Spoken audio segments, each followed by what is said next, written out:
এক চাঞ্চল্যকর ঘটনা। রামনগর তারাপুরের বাসিন্দা কুতুবুদ্দিন বরবুইয়ার পরিবারের উপর প্রাণঘাতী হামলা চালালো দুষ্কৃতীরা। বুধবার এই ঘটনায় এলাকায় পরিস্থিতি উত্তপ্ত হয়ে উঠলে মোতায়েন করা হয় সিআরপিএফ। এদিন দুপুরে আচমকা রামনগরের বাসিন্দা কুতুবুদ্দিন বরবুইয়ার উপর দুষ্কৃতীরা আচমকা আক্রমণ করে। আক্রমণে গুরুতরভাবে আহত হন কুতুবুদ্দিন বরবুইয়া এবং তার বড় ভাই করিমউদ্দিন লস্কর এবং পরিবারের লোকেরা। বর্তমানে করিমউদ্দিন গুরুতর আহত অবস্থায় শিলচর মেডিকেল কলেজ ও হাসপাতালে ভর্তি আছেন। পরিবারের সদস্যরা তারাপুর পুলিশ ফাঁড়িতে শাহরুখ আহমেদ বরবুইয়া, শাহাবুদ্দিন বরবুইয়া, বাপনউদ্দিন লস্কর, কামালউদ্দিন লস্কর সহ আরও কয়েকজনের বিরুদ্ধে মামলা দায়ের করে এবং উপযুক্ত তদন্তের মাধ্যমে অভিযুক্ত দুষ্কৃতীদের দৃষ্টান্তমূলক শাস্তি প্রদানের দাবি করেন। আজ বৃহস্পতিবার সমগ্র বরাক উপত্যকা সহ রাজ্যের বেশ কয়েকটি জেলায় বৃষ্টিপাত সহ ঘন কুয়াশা নামতে পারে, হতে পারে বজ্রপাত, এমনটাই জানিয়েছে আবহাওয়া দপ্তর। সেই সঙ্গে কাছাড়, শ্রীভূমি, হাইলাকান্দি সহ হলুদ সতর্কতা জারি করা হয়েছে ডিব্রুগড়, দক্ষিণ শালমারা, ধুবড়ী, যোরহাট, শিবসাগর, চিরাং এবং তিনসুকিয়া জেলায়। জানানো হয়েছে ঘন কুয়াশার কারণে বিঘ্নিত হতে পারে দৃশ্যমানতা, যা যানবাহন চলাচলে প্রভাবিত করতে পারে। ঘটে যেতে পারে অঘটন। এর মধ্যে আজ বৃহস্পতিবার ডিব্রুগড়ে ভারী বৃষ্টিসহ বজ্রপাতের সম্ভাবনা রয়েছে। ফলে বিশেষ করে ডিব্রুগড়ে বজায় থাকবে হলুদ সতর্কতা। প্রতিকূল আবহাওয়ার প্রভাব পড়বে উপত্যকার 3 জেলাসহ ধেমাজি, তিনসুকিয়া ও ডিমা হাসাওয়ে। ফলে ওইসব অঞ্চলের বাসিন্দাদের সতর্কতা অবলম্বনের পরামর্শ দিয়েছে সংশ্লিষ্ট বিভাগ। অপ্রয়োজনে বাড়ি থেকে বাইরে না বেরোনোর এবং ভ্রমণে না যাওয়ার অনুরোধ জানানো হয়েছে। নতুন পেনশন ব্যবস্থা বাতিল করার দাবিতে এ বছরেও 1 ফেব্রুয়ারি কালো দিবস পালনের সিদ্ধান্ত নিল সারা অসম কর্মচারী পরিষদ। ওই দিন রাজ্যের শিক্ষক, শ্রমিক, কর্মচারী, আধিকারিকরা যাতে কালো বেজ পরিধান করে পুরনো পেনশন ব্যবস্থা পুনর্বহালের দাবিতে নিজ নিজ কার্যালয়ে উপস্থিত হন, এর আহ্বান জানিয়েছে পরিষদ। পরিষদের সভাপতি দীপেন শর্মা এবং ভারপ্রাপ্ত সম্পাদক প্রধান উৎপল দাস এক বিবৃতিতে এই আহ্বান জানিয়েছেন।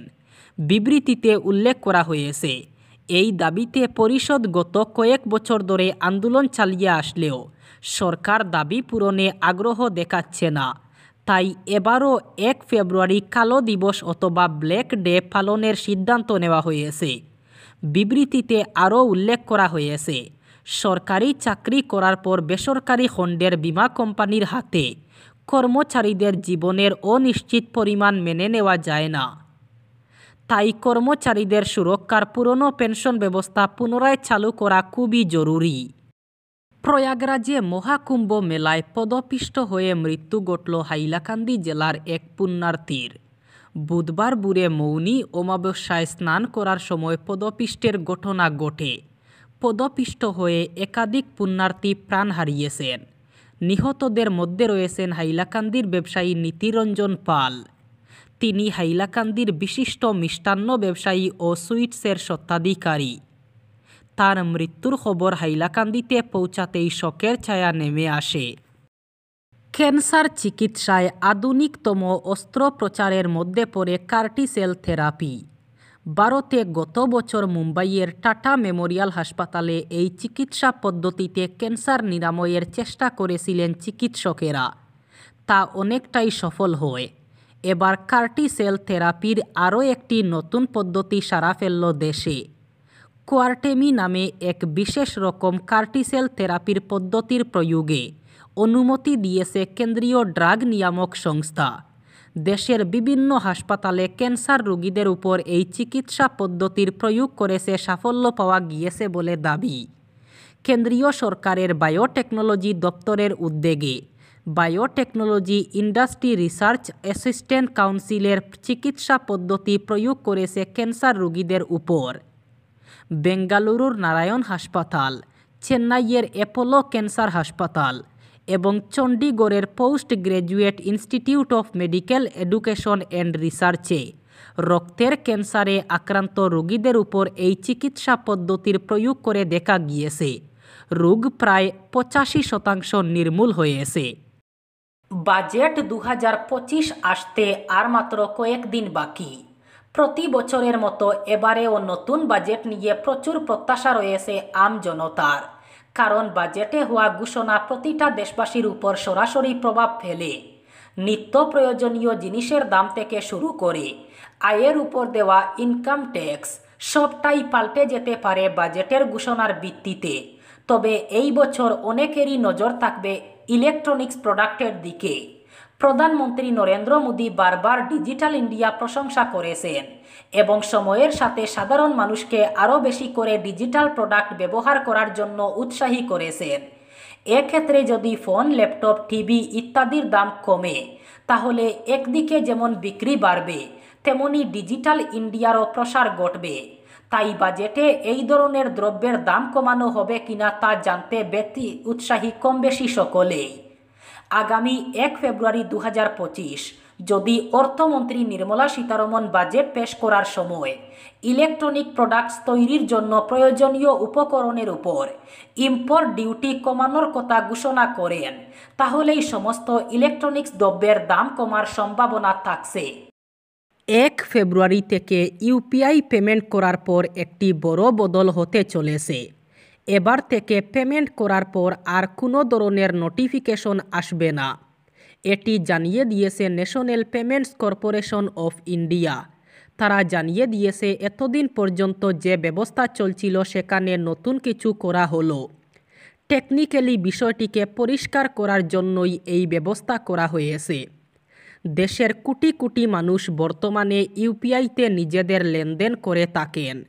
সেদিক থেকে দেখতে হলে যদি সুরক্ষার দিকটি আরও বেশি নিশ্চিত না করা হয়, তাহলে সেখান থেকে বেরিয়ে আসা যাবে না।